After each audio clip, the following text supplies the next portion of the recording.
More tornadoes have been plowing through the central U.S., ripping apart buildings and knocking out power as people from Alabama to Kansas, while Texas to Kentucky continue to clean up from days of severe weather that killed more than 24 people and destroyed thousands of homes and buildings. And in the latest, eyewitness footage captured a massive tornado swirling in city of Athens in Alabama. Earlier in the day, the National Weather Service in Huntsville issued a severe thunderstorm warning for northern Alabama and later confirming that a tornado had been spotted in the area. Officials urged residents to seek shelter, preferably in underground safe rooms. The powerful winds sent debris flying after a tornado touched down in West Tennessee.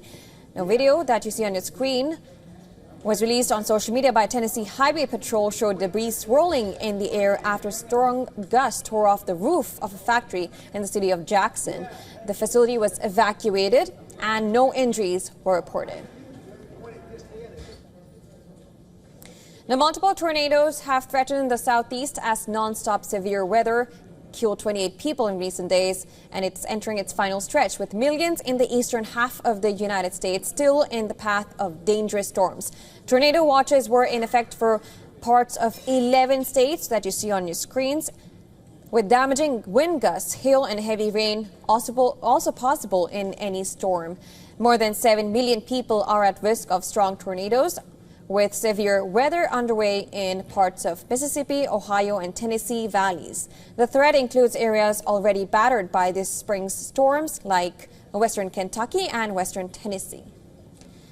Now, some parts of the Tennessee and Ohio valleys could be hit by multiple rounds of storms that are lingering from Monday night, intensified on Tuesday morning in parts of Tennessee, and these storms tracked east and expanded in scope early in the afternoon, bringing gusty winds to eastern Kentucky and at least one tornado to North Alabama. The focus is shifting back to the Mississippi Valley late on Tuesday, where a new round of storms, including some supercells, started to fire up and will continue to track east through the evening. When it just hit, it hit that warehouse in front of us.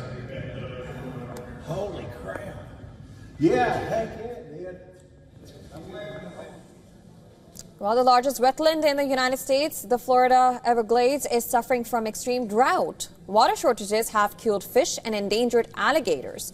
Droughts are frequent towards the end of the dry season, which stretches from October to mid-May. But in recent months, there has been less precipitation than normal, and lack of rainfall in the Everglades has impacted the local ecosystem, which is home to more than 2,000 animal and plant species. A drought can stunt fish species like black bass and catfish, or force alligators, turtles and snakes to migrate in search of wetter habitats, exposing them to the risk of dying from heat. Severe droughts have crippled businesses reliant on tourism as well. Tour operators complain their operations have taken a hit and that businesses have grounded. Right now, there's very little to no water within the footprint of the Everglades except for man-made waterways, such as these canals like the one behind us here.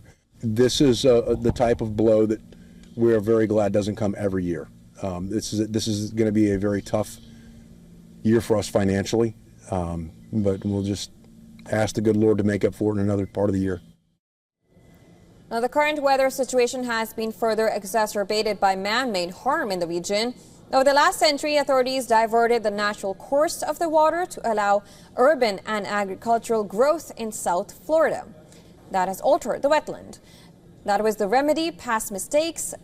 Florida has begun a vast restoration project, which is aided by federal funding. The project's objective is to restore water supply from the north through a system of canals, dams, spillways, and water pumps.